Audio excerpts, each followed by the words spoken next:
There's a woman out there walking every day praying for your nation, and she's done it from the Mexican to the Canadian border, from the Pacific coast of Washington State to the Atlantic coast of Florida, and is now wrapping up a trek all along the East Coast from Florida to Maine.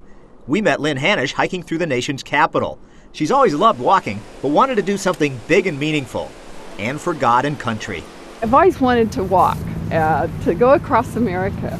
But the thing that really inspired it was when 9/11 happened, and I was starting to plan for that walk.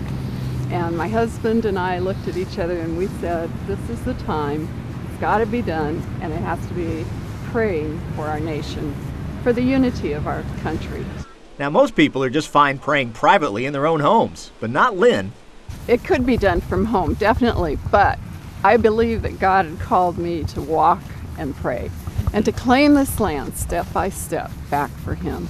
Often with the company of a relative or two, she covered the country coast to coast during much of 2003 and 4. Walked 4,026.5 miles, and it was over 8 million steps. Wow. But now her latest walk, the one from Florida to Maine, has a special purpose. This one I'm praying specifically for the election year, and it's called the Gap Walk, and Ezekiel 22:30 is my theme verse for this walk. And that is where God said, I looked for a man among them who would build up the wall and stand before me in the gap on behalf of the land so I would not have to destroy it. Lynn's written a book filled with the faces of the thousands of Americans she's encountered, mostly out there in the rural and small-town parts of America that don't get much attention. She said she and her fellow walkers were constantly touched and amazed at the generosity of those people in the heartland, especially in churches that over and over again took up love offerings for the walkers.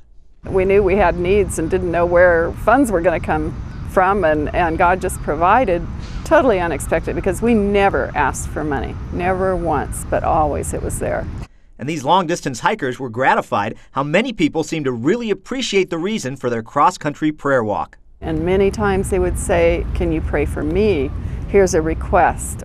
As she nears the end of her latest odyssey, does Lynn feel she's made a difference? People have said so many times, thank you for praying. And I've had people say that I've encouraged them to do something and not to just sit back in complacency anymore. Indeed, we may not actually put on our hiking shoes like Lynn has, but every one of us does have our own walk with the Lord and the need to discover just how we're supposed to walk that out. Paul Strand, CBN News, Washington.